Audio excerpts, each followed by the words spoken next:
ചില സ്നേഹം നിറഞ്ഞവരെ, ഇന്നത്തെ ലേഖന ഭാഗത്തിൽ നമ്മൾ വായിച്ചു കേട്ടത് വിശുദ്ധ പൗലോസിലെ കൊറിന്തോസർക്ക് എഴുതിയ 1-ാം ലേഖനത്തിലെ കുറച്ച് വചനങ്ങളാണ്.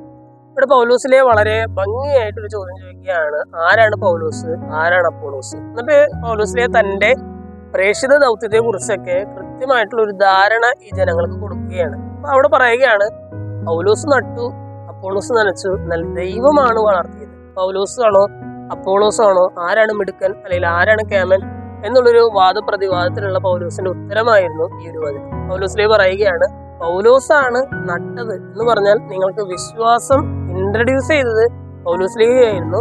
അപ്പോളോസാണ് നനച്ച് എന്ന് പറഞ്ഞാൽ നിങ്ങൾക്ക് ചില നിർദ്ദേശങ്ങളൊക്കെ നൽകി നിങ്ങളെ നല്ല രീതിയിൽ വളരാനായിട്ട് സഹായിച്ചത് അപ്പോളോസ് ആയിരുന്നു. എന്നാൽ ദൈവമാണ് വളർത്തിയത് എന്ന് പറയുകയാണ്. നമ്മൾ ഈ വചനം നമ്മുടെ ജീവിതവുമായിട്ട് ബന്ധപ്പെട്ട് നമ്മൾ വായിക്കുമ്പോൾ നമുക്ക് വേണമെങ്കിൽ ഇങ്ങനെ വായിച്ചെടുക്കാം. അതായത് സഭ നിങ്ങൾക്ക് ഒരു വിശ്വാസം നൽകി, അല്ലെ, വിശ്വാസം ഇൻട്രൊഡ്യൂസ് ചെയ്തു. മാമോദീസയിലൂടെ വിശ്വാസത്തിന്റെ വിത്ത് നിങ്ങളുടെ ഹൃദയത്തിലിട്ടു. ഇനി വളർത്തുന്നത് ദൈവമാണ്, പക്ഷെ നനയ്ക്കേണ്ടത് നമ്മുടെ കടമയാണ്. നനയ്ക്കേണ്ടതെന്ന് പറഞ്ഞാൽ ആത്മീയ അല്ലെങ്കിൽ സ്പിരിച്വൽ ആയിട്ടുള്ള കാര്യങ്ങളിലൂടെ പതിയെ ഈ വിശ്വാസത്തെ വളർത്തിയെടുക്കേണ്ടത് നമ്മുടെ കടമയാണ്. സഭ നട്ടു, നമ്മൾ നനയ്ക്കുന്നു, ദൈവം വളർത്തുന്നു. സ്നേഹമുള്ളവർ, ഇന്നത്തെ ഈ വചനഭാഗം വായിച്ചു കഴിയുമ്പോൾ നമ്മുടെ ജീവിതത്തിലും വിശ്വാസത്തിന്റെ ഒരു വളർച്ചയ്ക്കായിട്ട് നമുക്ക് ആഗ്രഹിക്കാം, പ്രാർത്ഥിക്കാം. ദൈവം നമ്മെല്ലാവരെയും സമൃദ്ധമായിട്ട് അനുഗ്രഹിക്കും.